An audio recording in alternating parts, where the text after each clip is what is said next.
Jausdamiesi šeimininkais, važiuoja labai ramiai, neįtardami, jog jų laukia partizanai. Partizanai pamiškėje, patykoje, NKVDistus juos užpuola, jiems reikia automobilio. Ginkluoti NKVDistai nenori pasiduoti, jie žino, patekę partizanams į nagus turės atsakyti už viską, ką jie pridarė. Negerai padarė, jie turi lygiai blogai įsidėti. Partizanai puikiai pasiruošę ir ginkluoti, atakuoja NKVDistų automobilį.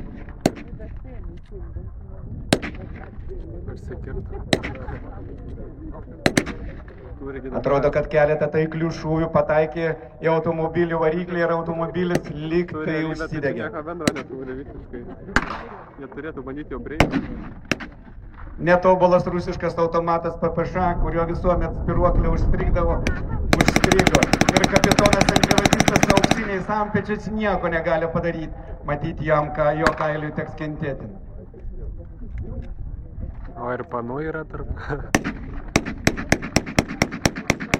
O čia kalba MG43 vokiškas pusautomatis šautuvas, kurį labai mėgo partizanai. Mačiau karštas ir jau pataikas į veidą.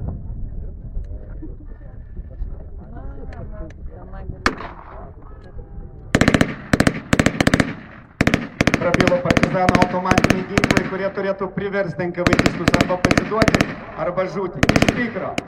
Iš tikro, šaunuoliai. Partizanai labai taikliai nukauna kapitoną, o vairuotojas užsiėmęs už galvos pasiduoda.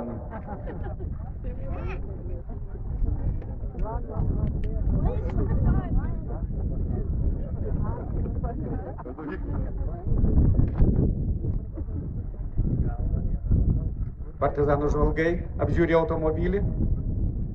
Labai jiems jo reikia ir manau, kad ne šiaip pasivažinėjimui tarpumiškėse.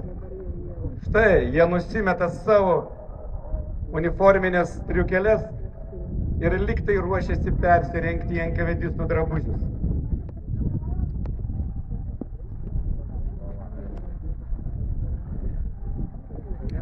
Vyrai skuba. Nežinia, kada iš miško gali išlysti didesnis NKVD būrys.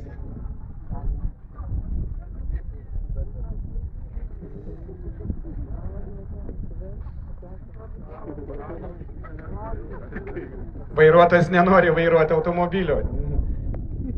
Ir vienas iš partizanų geležinių daiktų, kuris vadinamas Valterį, įtikinėja jį, kad jis vairuotų.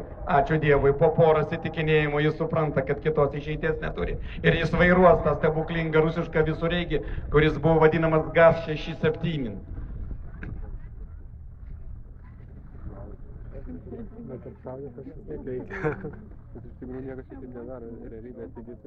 O jaučia mano širdis, kad partizanams automobilis reikalingas ar ne šiaip pasivažinėti, kad mes dar juos pamatysime. Ne, tai pridengė, čia šūdas nedengimas. Tu turi matyti fodu ir atėti visai. Štai kaip per keletą minučių NKVDistų vairuojamas automobilis tapo užgrobtas partizanų ir liktai jį vėl vairuoja NKVDistai.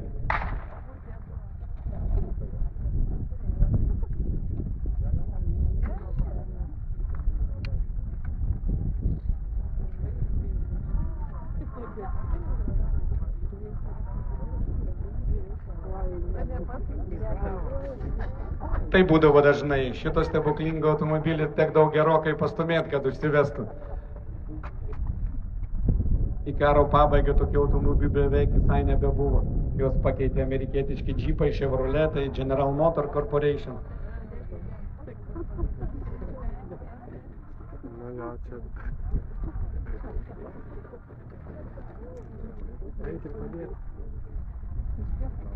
Atsargiai vyrai, vairuotojas NKVDistas, kai užsives variklis, gali nuvažiuoti.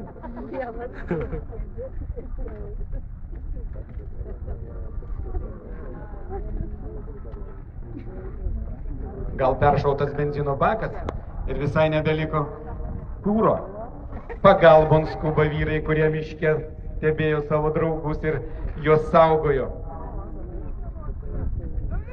Dabar bendrom jėgom, manau, kad pavyks užvesti tą seną rusišką stebuklingą visur eiginai.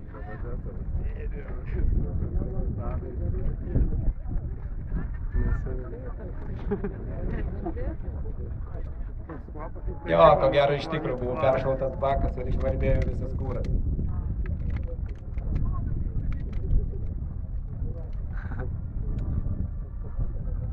Gal spėsčiau, mai.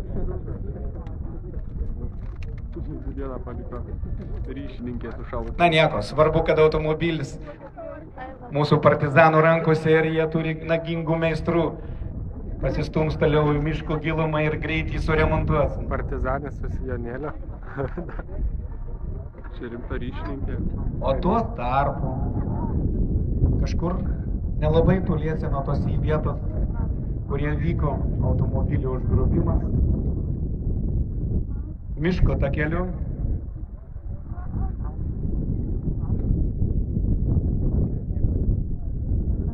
važiuoja pilnas NKVDistų krovininis automobilis. Iš paskos jam skuba tie, kurie negalėjo sėsti 1,5 tonos vežantį automobilį. Tai kitas NKVDistų būrys, čia pakankamai didelės pajėgos. Ačiū Dievui, kad mūsų partizanai spėjo pasislėpti, o tai jiems būtų stipriai kliuvę.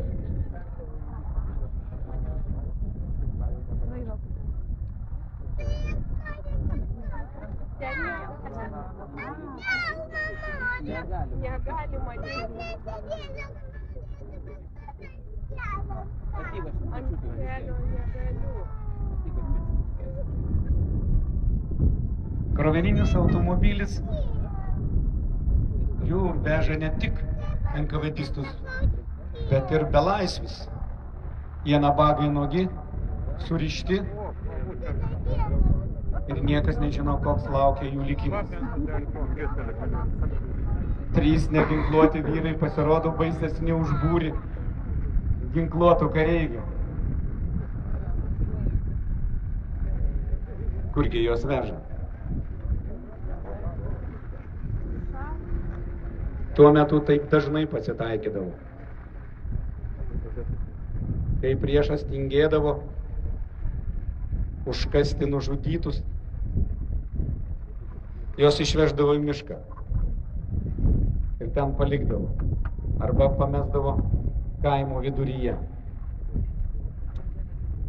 O dabar regis, jie tai dar žada padaryti laukymės viduryje. Iš tiesų, rusiškas balsas liepia išlipti partizanams.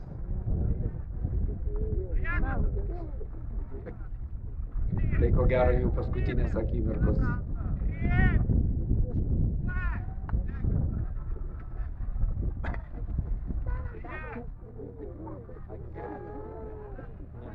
Jėgos nelygios, 3 beginkliai ir vos ne 20 ginkluotų NKVDistų.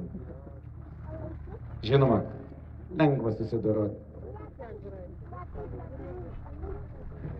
O šaunuolis kapitonas auksiniais antpečiais atrodo baisiai patenkintas savimi.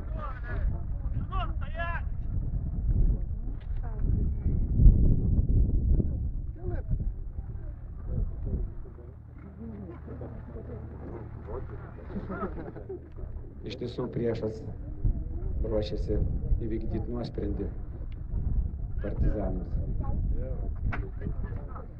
Prieš partizanus išrikiuota egzekucinis būrys, bet turbūt karininkas dabar perskaitys įsakymą. Tai buvo formalumas. Įsakymas buvo surašomas išvakarėse ir belekaip be lauko teismo vadovaujančio karininko nurodymų. Jeigu atsitraukia.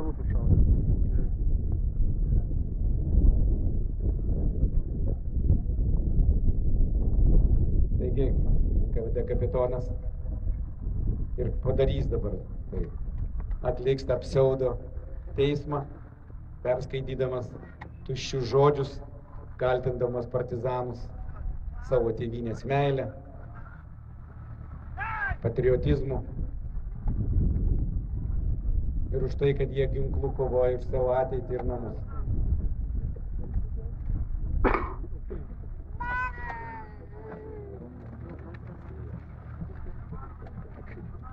skamba rusiškai įsakymu likviduoti partizanų žodžiai.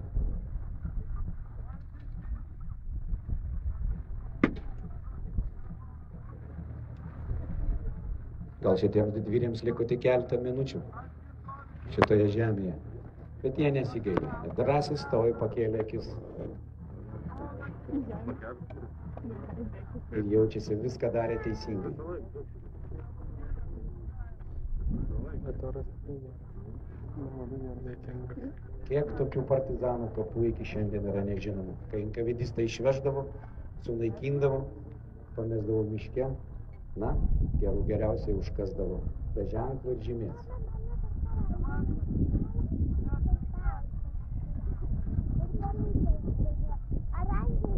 Paskutiniai žodžiai NKVD kapitono. Ką tai turėtų reikšti?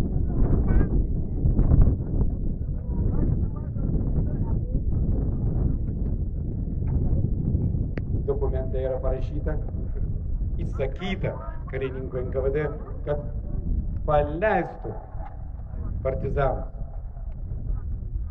NKVD senas vilkas abejoja įsakymą, bet jam nieko nebelieka paklusti, nes antspaudas su raudona žvaigždė ir parašas sako jam, jis pripratęs vykdyti įsakymus.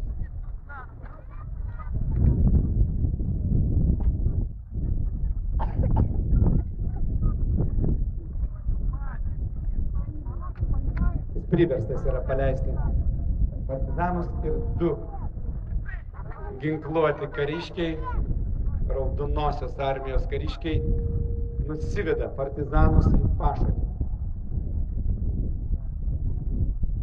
Paskubėkit, vyrai, paskubėkit. Staiga kapitonai NKVD būrio pasirodo, jog dokumentai yra netikri ir jis atidengia ugnį. Galingesnis NKVD pajėgos nugauna lygiai belaisvius. Vyksta galingas susišaudymas.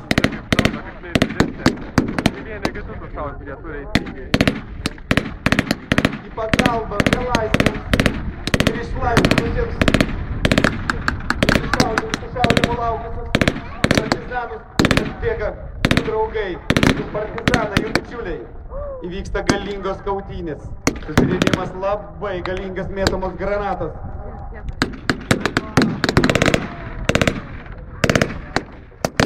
Labai skardžiai galena vokiškas kulkosvaidis MG42, labai populiarus tarp partizanų. Jo greito šauda buvo 1200 šovinių per minutę. Jis matote, prispaudė enkavedistus, neleidžia jiems pakilti nuo žemės. Kad enkavedistų yra daugiau.